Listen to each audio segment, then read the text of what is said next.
네, 그러면 오늘 또 동서양의 죽음관 이어서 배워볼 건데요. 우리 지난 시간에 배웠던 동양의 죽음관 먼저 한번 다시 살펴볼까요?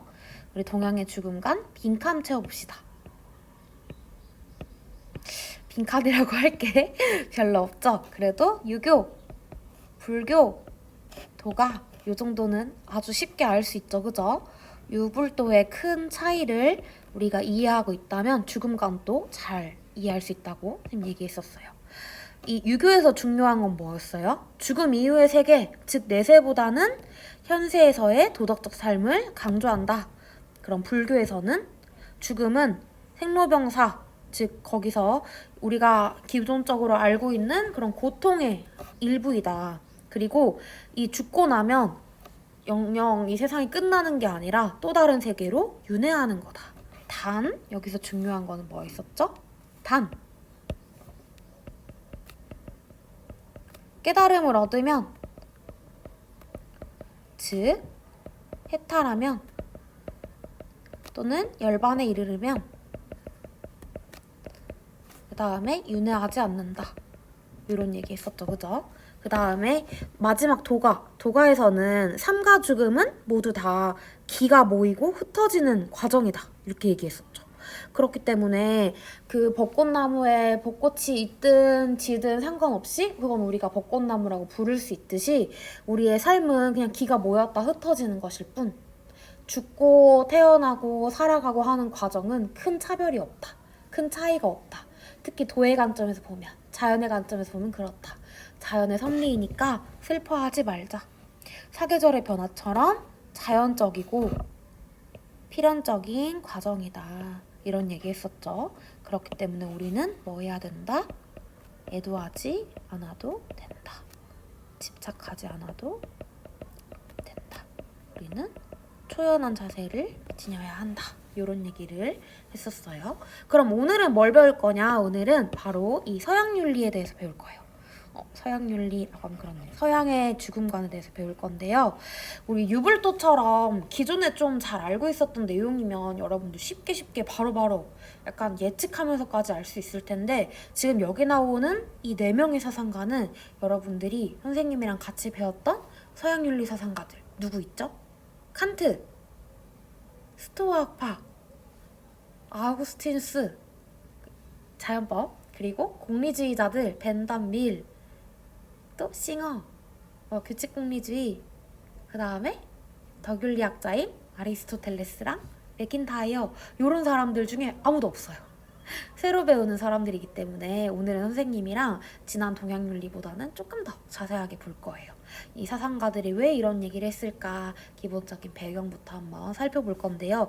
그래도 플라톤이랑 에피쿠로스라는 사람들은 여러분이 아마 한 번씩은 들어봤을 거예요. 언제 들어봤냐?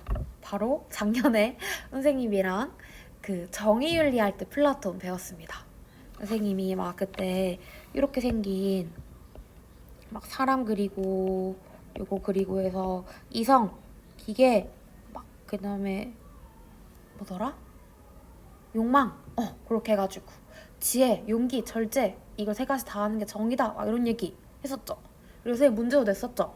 그리고 에피쿠로스는 선생님이랑 배운 사람은 아니지만 아마 행복, 우리 그 통합서의 제1단원에 행복과 관련된 부분에서 아마 배웠을 거예요. 쾌락주의로.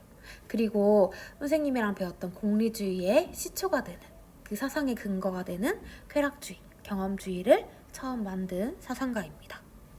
플라톤은 굉장히 특이한 얘기를 하죠. 육체에 갇혀있는 영혼이 육체에 갇혀있대. 죽음을 통해 영원불변한 이데아의 세계로 들어간대. 그럼 우리 일단 이데아가 어떤 건지 좀 알아봐야겠네요. 그죠? 그리고 에피쿠로스는 살아있는 동안엔 죽음을 경험할 수가 없다. 당연하지.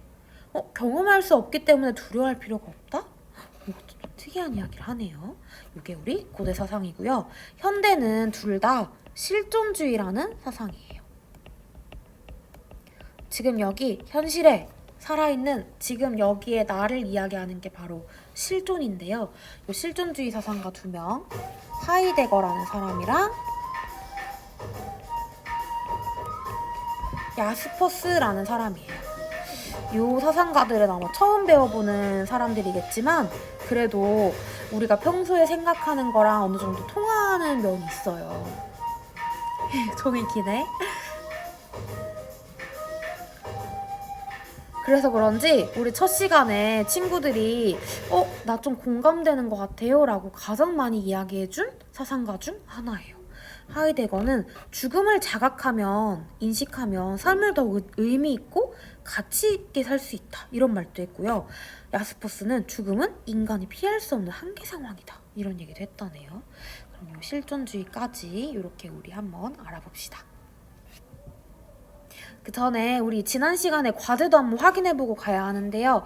우리 지문 분석하기 먼저 봅시다. 삶과 죽음은 추나 추동의 사계절에 우는 것 같다. 사계절에 우는 것 같다. 자연과 같다. 태어나는 것을 기뻐하지 않고 죽는 것을 거부하지 않으니 자연을 따라가고 따라올 뿐이네. 진인이라 하네. 여기 사실 힌트 다 나왔죠. 슬픈 일인가? 슬프지 않다. 생명이란 본래 자연에서 빌린 것이다. 삶과 죽음의 이치는 자연의 변화, 밤낮의 변화와 같다. 자연스럽다. 다 나온 것 같아요. 성인의 삶은 자연의 운행 것 같다. 죽음은 만물의 변화와 같다. 삶은 물과 같다. 죽음은 휴식과 같다. 삶과 죽음은 기가 모였다 흩어지는 자연의 과정이다. 우리가 배운 거죠. 생명을 잃음은 운명에 순응하는 것이다. 운명에 순응해야 된다. 즉 자연에 순응해야 된다. 이 얘기 누구예요? 그렇지, 도가죠. 도가. 우리 자연의 과정처럼 삶과 죽음을 바라보고 그렇기 때문에 차별도, 그렇기 때문에 애도도 할 필요 없다. 초연한 자세를 가져야 된다. 자연에 순응해야 된다. 이런 얘기했죠. 우리 도가 입장에서 봤을 때 죽음은 자연의 과정은 맞아요. 하지만 애도해야 되나요? 아닙니다. 그래서 X. 왜요? 자연의 흐름과 같으니까. 도의 관점에서 보면 그냥 꽃이 피고 지고 다시 피고 지고 하는 거랑 같아. 기운, 그 공기 분위기 할 때 그 기라는 게 그냥 막 공기에 떠돌고 있다가 그게 모이면 이제 형체가 돼서 윤가람이라는 사람이 응이하고 나타나는 거고, 그게 다시 윤가람이 이제 죽게 되면 그 기운이 다시 흩어져서 어디론가 가. 그리고 그게 또 모이면 또 어떤 사람이 되는 거고. 그냥 이거는 기가 모였다 흩어졌다 하는 과정이기 때문에 삶과 죽음이 엄청 큰 의미를 갖거나 엄청 크게 다른 게 아니야. 죽었다고 해서 모든 게 다 사라지거나 이런 것도 아니야. 그냥 자연의 일부일 뿐이야. 그러니까 슬퍼할 필요가 없다. 이것도 아주 중요한 내용이에요. 두 번째, 아직 삶도 모르는데 어떻게 죽음을 알겠는가. 일찍 죽고 오래 사는 것도 이상한 게 아니라네. 사람으로서 올바른 도리를 다해야 된다. 이게 중요하다. 그리고 도를 강조하죠. 아침에 도를 들으면 저녁에 죽어도 괜찮다. 죽음보다 도덕적인 관점을 갖는 것이 더 중요하다고 보죠. 뜻이 있는 선비와 인을 갖춘 사람은 삶에 집착하다가 인을 해치는 경우는 없지만 자신을 희생하여 인을 이루는 경우는 있다. 요거 뭐예요? 선생님이랑 배웠던 살신 성인에 대한 내용이죠. 그죠? 지금 삶이 더 중요하다고 보는 거죠. 죽음보다. 사람으로서 올바른 도리를 다하는 게 중요하다는 거죠. 도를 강조하는 거고 인을 강조해. 이거 뭐예요? 그렇지. 유교 사상을 이야기하는 거죠. 그럼 유교의 관점에서 죽음은 내세에서 도덕적 완성을 위한 과정이에요. 완전 삐 틀렸죠. 일단 내세를 강조하지도 않아요. 이 도덕적 완성이라는 것은 현세에서 가능한 거예요. 그죠? 그럼 마지막. 이것이 있기 때문에 저것이 있다. 이를 일컬어 인연법이라고 한다. 연기설, 인연생기, 인연법. 벌써 정답 알겠죠? 삶이 있으므로 늙음과 죽음이 있고 삶을 떠나서는 늙음과 죽음도 없다. 오온의 새로운 구성이 태어남이고 그 해체가 죽음이다. 오온 나왔어요. 불교죠. 죽음은 현생의 업보에 의해 다음 세상에 태어남으로 이어진다. 계속 반복되는 거다. 집착하지 마라. 이거 뭐예요? 반복되는 거. 윤회사상이죠. 그죠? 얘들 여기 이 인연법은 인연, 생기구. 요거 다 1단원에서 배웠죠. 혹시 오온이라는 개념도 배웠나요? 오온은 이 불교에서 설명할 때 인간을 오온으로 이루어져 있다고 봐요. 이 인간이 이렇게 있다고 봤을 때 색, 수, 상, 행, 식 이렇게 설명을 하는데 너무 이렇게 뱅글뱅글 다시 돌려 쓸게요.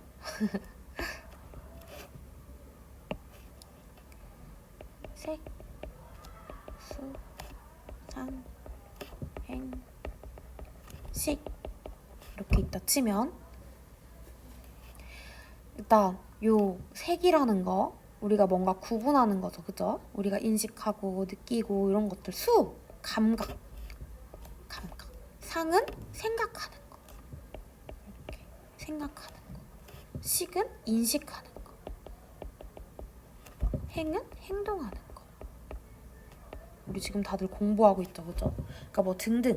우리는 이런 것들로 다 느낌. 아 추워, 따뜻해 이런 것들. 요 5가지 이루어져 있대. 요거는 그리고 끊임없이 변화한대. 그렇기 때문에 우리는 제법 무하다.